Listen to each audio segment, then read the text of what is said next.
Wait for it. Wait for it. She's asleep there.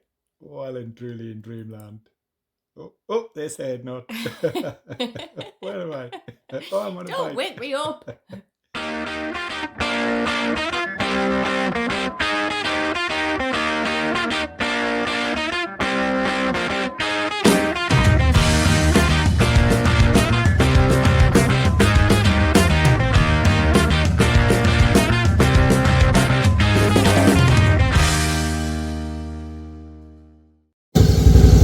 So where are we going, Michelle? We are off to the Isle of Harris. And Isle of Lewis. That's the one. Yeah, Isle of Lewis and Harrison for a few days. And what's the weather going to be like? Freezing. Freezing. What time is it now? It is 1:30. Yeah, it's just after 1 in the morning. So this should be fun. We say freezing. We mean below freezing. Below freezing. Or Yes. -8. It's currently, it says 2 degrees here, but we're sheltered here. Where we're going according to the forecast, they said it could go down as low as -15. He did not tell me that. Oh, you saw it in the weather forecast. -8. I think Yeah, it's well, but they said some places could be well, it's like higher up. Anyway, Depends how high nice we're and going to go. Since we're going to the Upper Hebrides and we're going through the sky and stuff, we know last time we went, there was one day where it was really cold. So this could be fun. This should be fun. Right?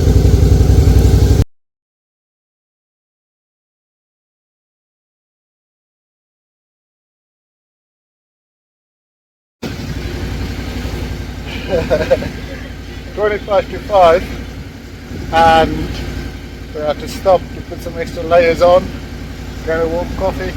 Yeah. And it is -3, and we've still got a long way to go. So we're just about to enter Scotland.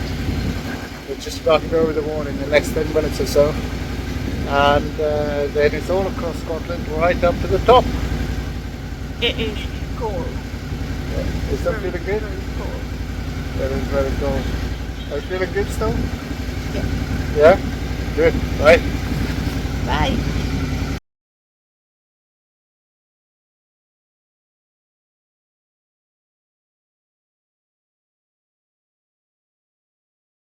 I'm Dion, Now, Michelle. and we travelled to Harris, the Isle of Harris, in the middle of January. Of course, we did it when Storm Eowyn was on.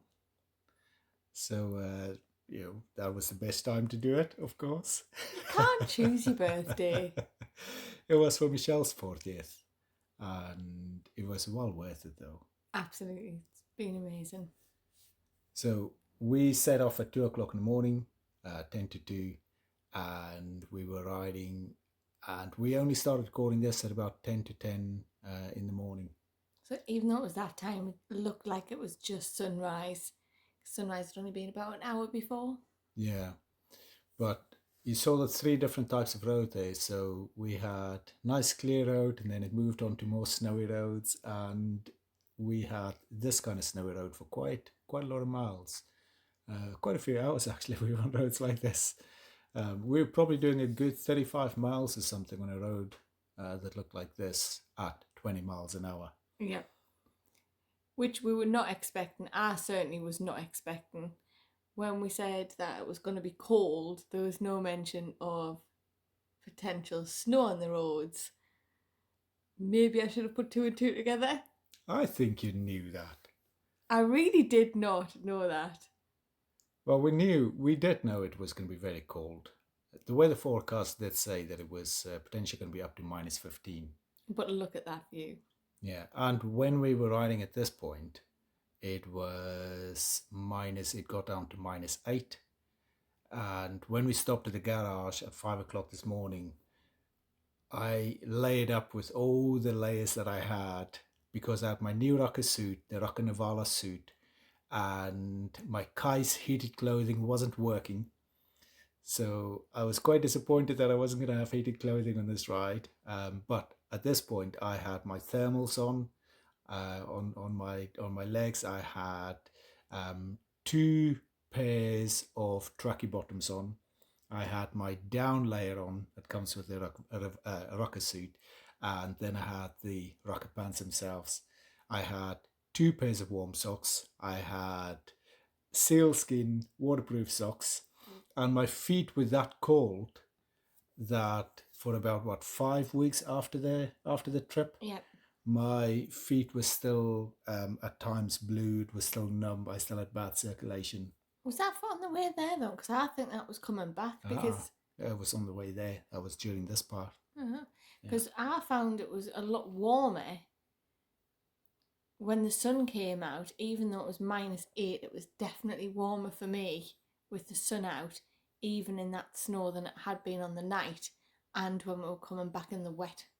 Yeah, when we came back in the wet, it wasn't quite as cold temperature-wise, but it did feel about as cold. But no, my feet were numb from this ride on the way there for it was weeks afterwards. On my top half of my body, I had my thermal top. I had 2 fleeces, one of them quite a thick one. Then I had my down layer, and then I had my rocket jacket on top of that.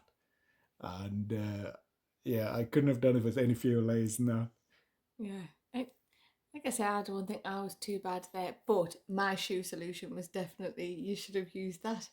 Because my feet always get cold, and as much as I have waterproof boots, I never know whether the water gets through or it's just that cold. So this time I had, is it neoprene? Neoprene. It's the same kind of stuff as wetsuits. Yeah. Over socks. I think they're for cycling, not actually for. So I did manage to get some that went over my motorbike boots, and they did their trick. They were brilliant with my wool fleece lining.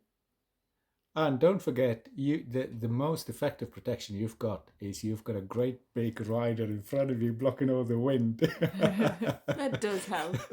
You have to be useful for something. It helps you. It doesn't help me so much. Yeah, I get the worst of it.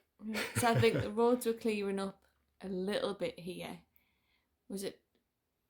It sort of came and went. At points it was better than other times, but the whole ride was challenging because at times, with it being so icy, you felt the bike shimmy. You felt it sort of dance underneath you.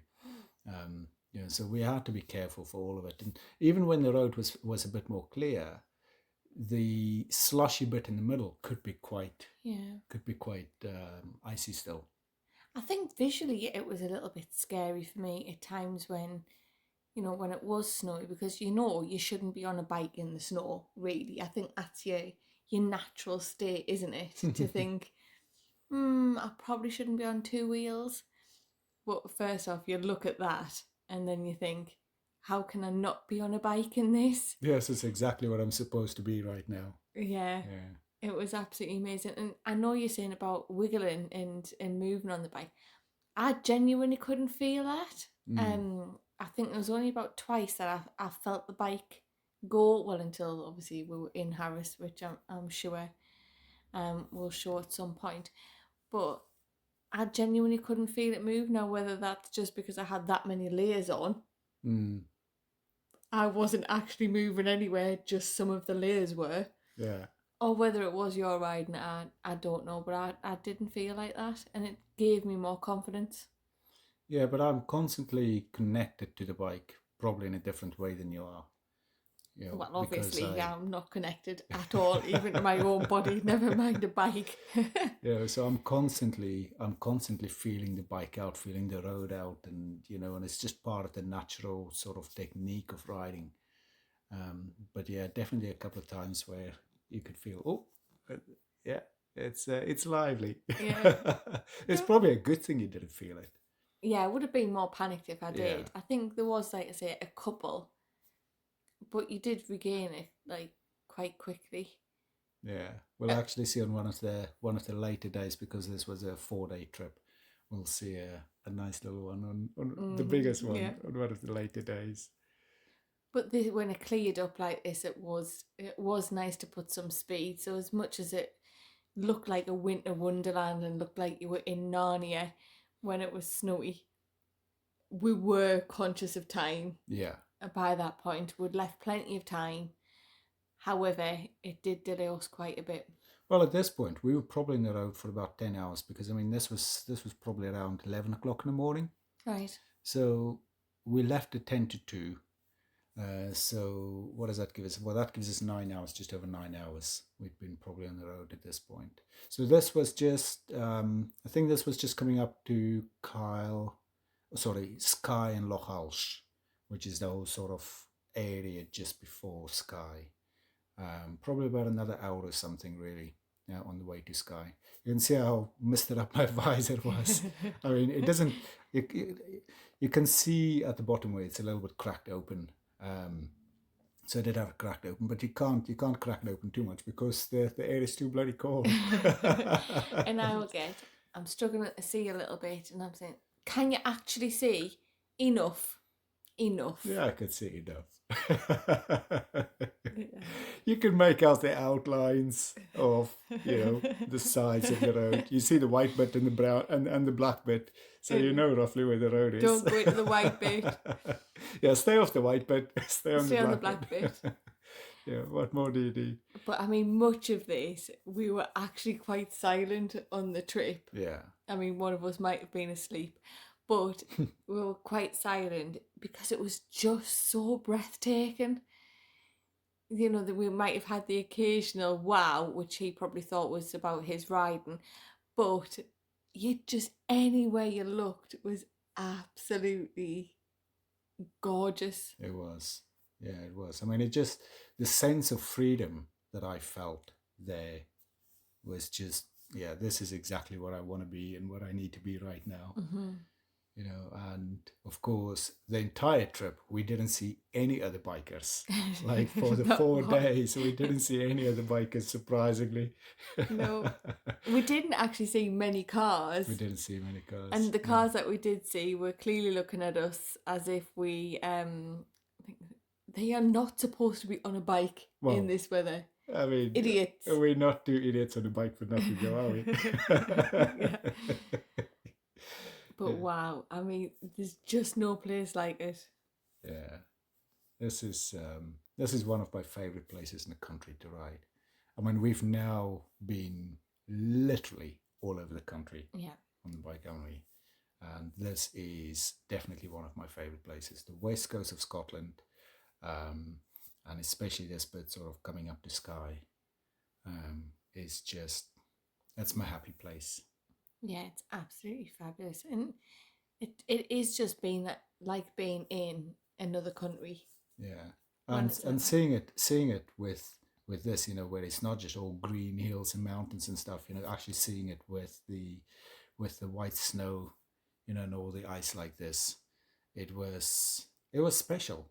Yeah, it was riding through Narnia. That's exactly how it felt. Like you were just in a different world altogether, and I think the sun helps though, because it's just not the same experience when the sun's not out as much. But you can't rely on that.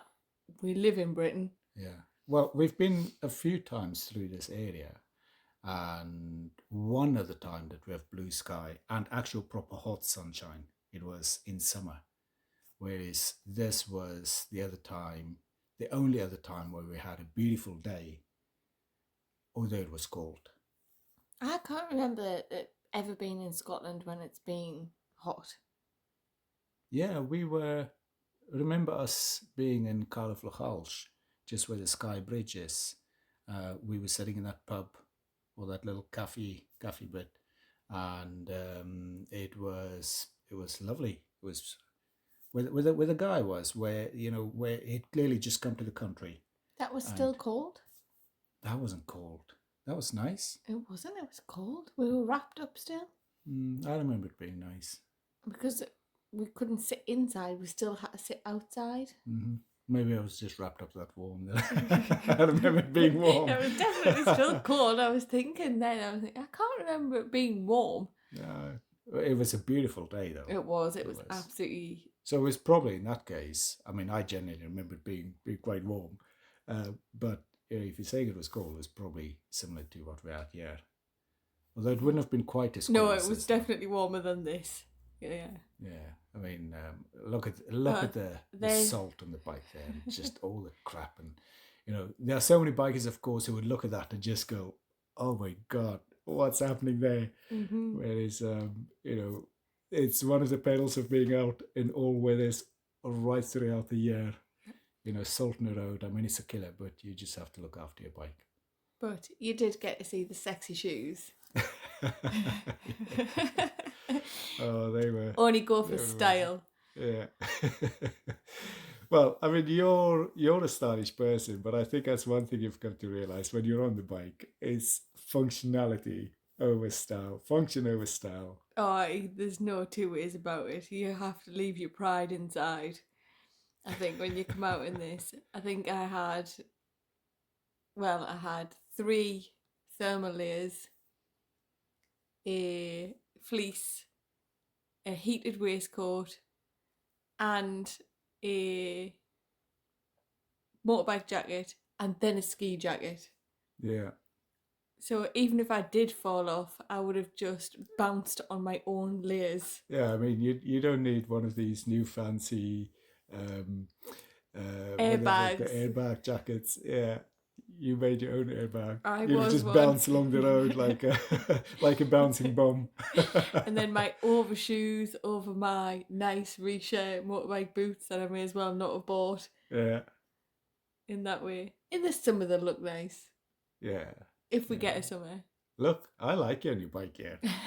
Even when you lay it up to the hill, I think that's sexy. I would take bike gear over, a fancy, going fancy out dress. anytime. But yeah, just look at this though. The views were just incredible. It was just amazing. Actually, the way the camera is rolling there, it looked like we were going off the road there. We weren't. It was absolutely amazing. And it was nice that the roads were quiet as well.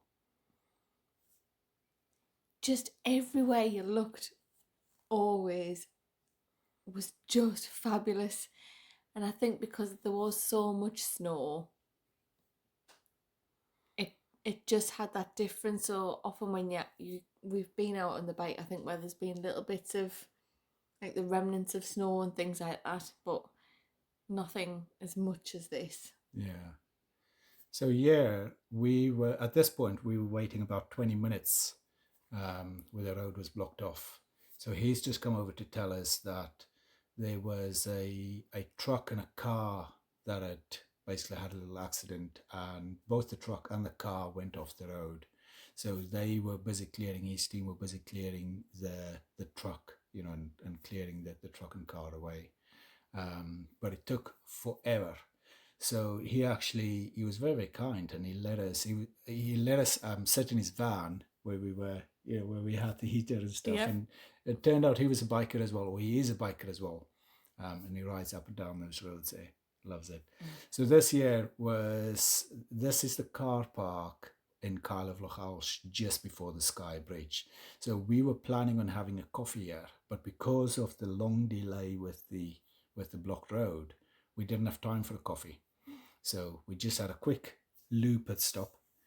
Which we didn't really have time for either. We didn't, no. But the last time we'd been stuck waiting at the ferry,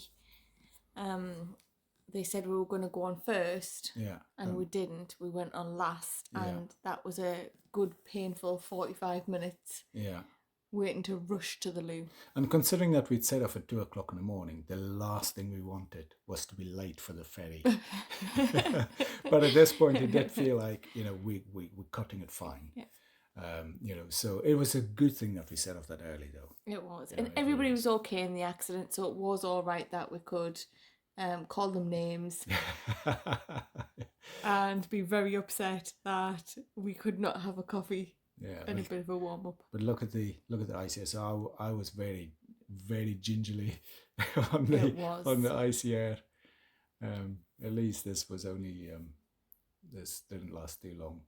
Right, so we're now over the Sky Bridge. This is now Sky, and the roads were mostly like this, I think, all the way, or for most of the way to the ferry now. So this is where, because I don't think I saw any of this part. No, so this part here We actually went through this part. Ah. Yeah. I don't think you would really know. No, it's not ringing any bells. Well, the number of times that we've ridden to Skye and so through Skye, or even this exact same route going to the ferry as well. Yeah. And then you go, oh, I want to see Skye. I'm just waiting for Skye. And then we get to Skye, and I feel the little head knots behind me. Yeah. And there is nothing I can do about it at that point. I hate falling asleep on the bike, but it's inevitable. And especially after the long night that we had, and I'm just like a baby, just soaking in all the environment, taking in the world, head away, nodding, peace, quiet, and that's it. Yeah. Good night. And I can generally tell when you're falling asleep because it just feels different. So I think you were. Don't think you were asleep yet. No, your head's still moving about. But look at that sky then. Look at the road. You can see the columns in the background. The bits I saw were gorgeous. And you do try and keep me awake to see the nice parts. Just as well I didn't fall asleep. Yeah, you're not allowed to fall asleep. Yeah, so at this point would have probably been around 1 o'clock in the afternoon, I think. So we'd have been in the road around 11 hours by now. But I was still wide awake. Oh yeah, it is different though when you're the one that's concentrating on everything. It's that kind of relaxed state that you have on the back. When you're a little bobblehead. Your head's bobbing along like a little baby in the back, taking in all of the surroundings, watching the world, curious. Thoughts going everywhere. Yeah. And good night. And then I just, every now and again, you either go very, very still, or I just suddenly feel that, I'm being knocked from behind. Yeah. Which I'm not allowed to do.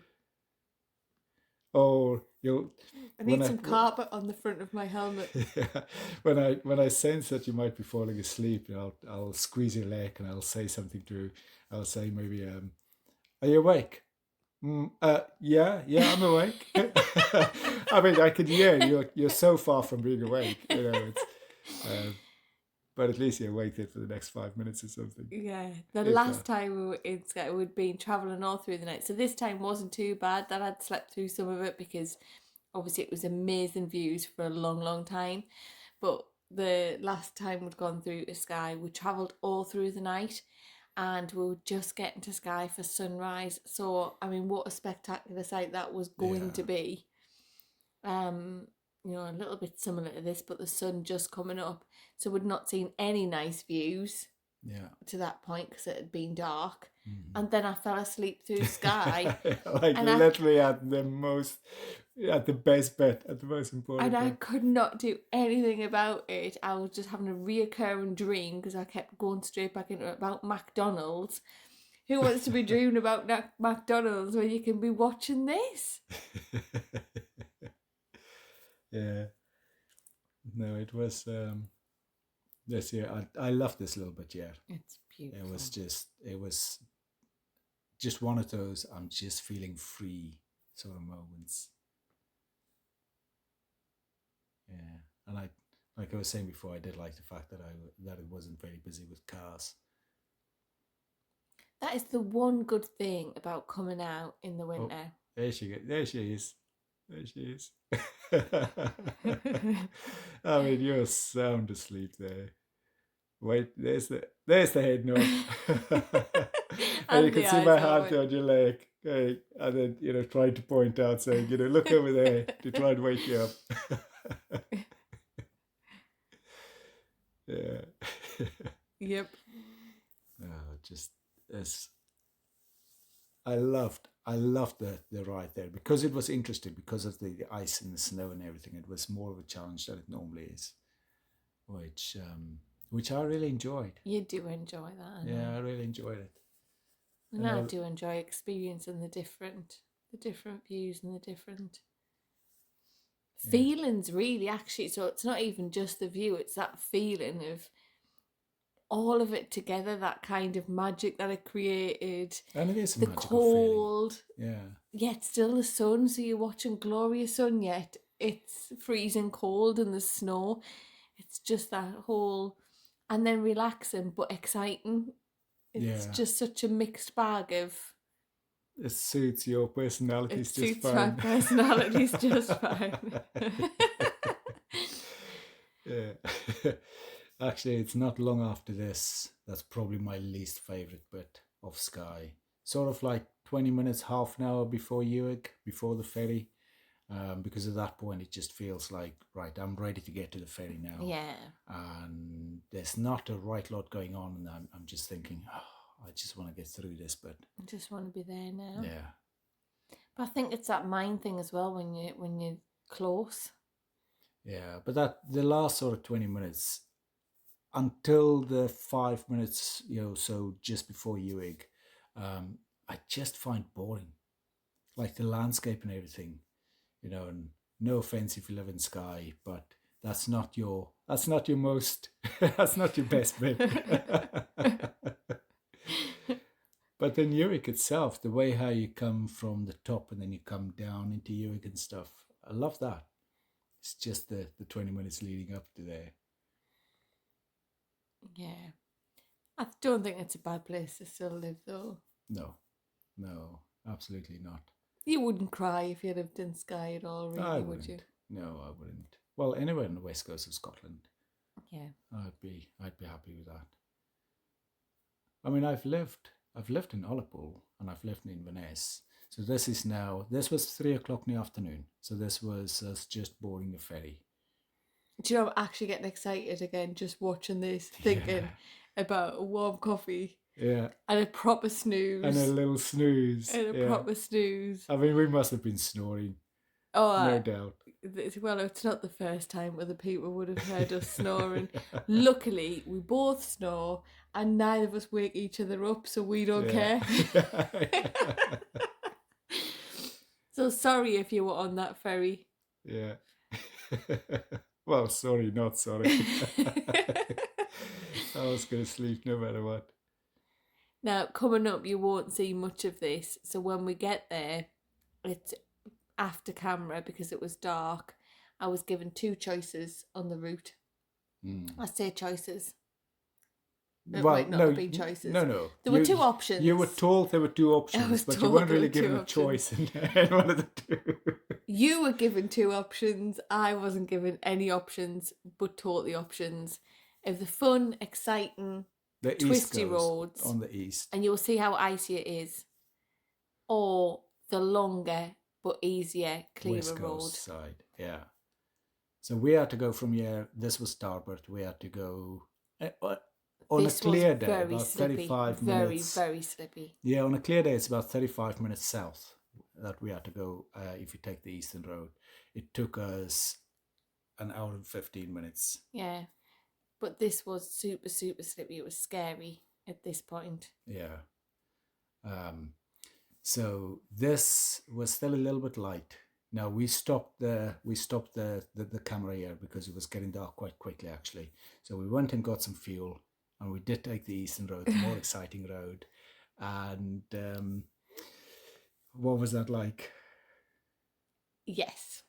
Yeah, so it was, bearing in mind we're on Harris, first time there, don't know the roads. At this point it was completely dark. Yeah. And single track for most of it. And if you watch our next video, you'll be able to see what the road is like in the light. And well, that's when we got to see it as well. Very true. Very true. But definitely well worth a visit up to Skye, even in snow. Absolutely. See you next time.